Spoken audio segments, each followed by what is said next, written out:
Pride is not the opposite of shame, but its source. True humility is the only antidote to shame. These words, spoken by Uncle Iroh in Avatar: The Last Airbender, capture more than just a moment. They define the soul of the show. From 2005 to 2008, Avatar aired on Nickelodeon and quietly redefined what a Western animated series could be. It used Eastern anime aesthetics with Western storytelling, introduced serialized arcs to a generation raised on episodic cartoons, and told stories about war, trauma, and redemption on a kids' network. Before Avatar, Western cartoons leaned into simple, goofy visuals and lighthearted episodes.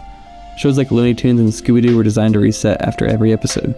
Sure, there were exceptions like Batman the Animated Series that had some overarching plot, but Avatar took things further. It pushed one 3-season, 3-act narrative while creating a lush, detailed world inspired by East Asian cultures, martial arts, philosophy, and even real-world politics. It was family-friendly, but visually deep, action-packed, spiritual, and emotionally intelligent.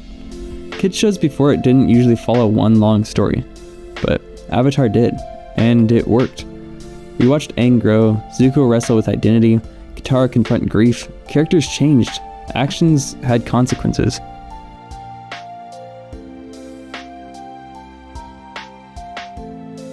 Avatar tackled issues many live-action shows wouldn't touch: colonization, personal trauma, redemption, disability, and even the morality of war.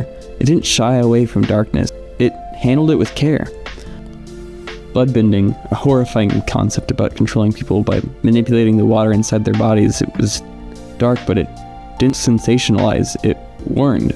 Zuko's redemption arc dealt with real issues: abusive parenting, shame, betrayal, and forgiveness. His journey wasn't clean, it was earned. Toph's blindness, not treated as a weakness, but as a strength. It showed that animated series could explore tough topics without dumbing them down or turning them into punchlines.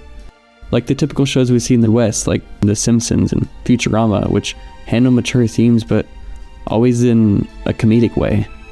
Networks seemed either worried or just didn't think it was possible to have serialized shows before Avatar. But after Avatar, creators were inspired to pitch shows like this to networks. Many animated shows with mature themes have showed up on Western kids channels since Avatar first took off. We've gotten things since then like Gravity Falls on Disney XD with a deep, mysterious storyline, fit for both kids and adults.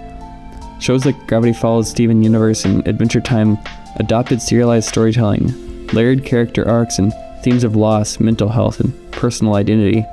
For example, Adventure Time's Ice King underwent a transformation akin to Zuko's, a redemption arc rooted in psychological trauma, but these more serious and meaningful storylines were evident in Eastern storytelling animation for years before Avatar. Even Avatar's art style seems to pay homage to where a lot of its influence comes from. Avatar may not be anime, but it opened the Western door to it. Avatar helped bring Eastern animated series to the US.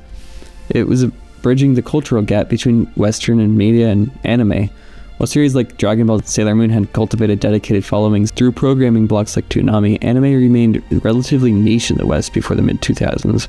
Avatar's success introduced anime-inspired storytelling to a broader Western audience, which may have contributed to the subsequent surge in anime's popularity in the US. Even shows like Naruto, which despite the jokes surrounding it, contains so many adult themes and also crazy action-packed sequences, are mainstream in the US now. Today, Avatar: The Last Airbender still inspires new generations of fans and creators. It has a legacy not just of a brilliant story about balance and bending, but proof that animation, when done right, can tackle any theme, tell any story, and be appropriate for any audience.